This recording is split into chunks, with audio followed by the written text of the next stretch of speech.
Hello everyone. For a while now I've been tempted to record a few videos to talk about the Fleetway version of Sonic the Comic, which was first released all the way back in 1991 here in the UK. I'll mostly be going over some of the main stories which drive the overall plot forward, as well as a few of my personal favourite stories from the comic, so don't expect to see any strips about Decap Attack or Sparks of the Rocket Knight for example. Before I get into any of the bigger stories however, let's quickly talk about some of the strips from the early issues. I'll be brutally honest when I say they're nothing special. Most of them were simple stories about Dr. Robotnik either saying he's going to take over the world or destroy Sonic, who constantly gets in his way.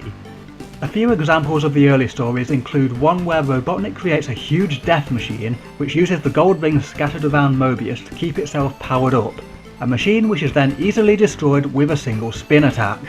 And then there's a story where Robotnik captures Tails and turns him into a cyborg, only for him to then free himself through the power of friendship, and stories where Sonic has to rescue a lot of captured friends.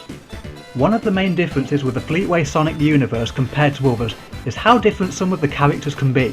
For example, in this version, Sonic can be a bit of an egotistical jerk. He loves the attention he gets from his heroic deeds and will often put down others with cheap insults whenever they save the day. One of his favourite insults seems to be calling Tails Pixel Brain. There was even one issue where someone saved Sonic by pushing him out of the way of a giant spiked crusher, and instead of even thanking the guy, Sonic just says "yeah right" and moves on. But even though Sonic doesn't act the way he does in a lot of other media, he still has plenty of moments where he shows that he actually does care about his friends and will do anything for them. Some of the more drastic changes however made for some pretty good stories later in the comic's lifespan, with Metalix turning on Robotnik, forming his own army, and even Super Sonic becoming one of the main major villains. The plot really gets going when we discover Sonic and Robotnik's origins in issue number 8. But before I get into that, I have to talk about a story in issue number 7, because it introduces one of the characters that will become important later on, Super Sonic. The story in issue 7 starts with Sonic and Tails flying into the Oil Ocean Zone, which is in a state of disaster due to a massive oil spill and fires burning out of control. The local rescue teams have been unable to deal with these problems even though they've been tackling them for 3 days. But of course Sonic manages to put out the fires in an instant by spinning around them really fast, causing a vacuum to cut off the oxygen.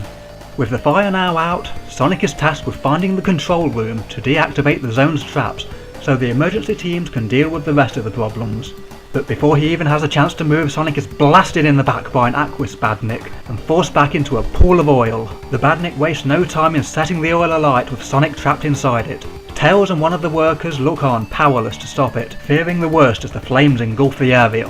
However, moments later, Sonic comes racing out of the inferno, powered up into Super Sonic. This transformation can be brought on when Sonic's life is in imminent danger, or when exposed to high amounts of chaos radiation from rings or chaos emeralds. Super Sonic makes quick work of the Badnik by smashing through it and releasing the animal trapped inside. But this is where we see the first unique twist on the character, as he turns to instantly attack his friends. He is consumed with madness and wants nothing more than chaos and destruction. But with the threat to his life now gone, Sonic starts to change back into his normal form, regaining control just in time before he can cause any damage. Sonic explains that the transformation must have been caused by massive amounts of ring energy that he's collected in the past, combined with the extreme stress of danger. Though with that out of the way, he once again sets out on his mission to deactivate the traps littered around the zone. So, that was the first appearance of Super Sonic, setting out his character as an insane evil madman, quite different from how he appears in other Sonic media, and he will only get more dangerous as time goes on. Next time, the story gets started with the origin of Sonic.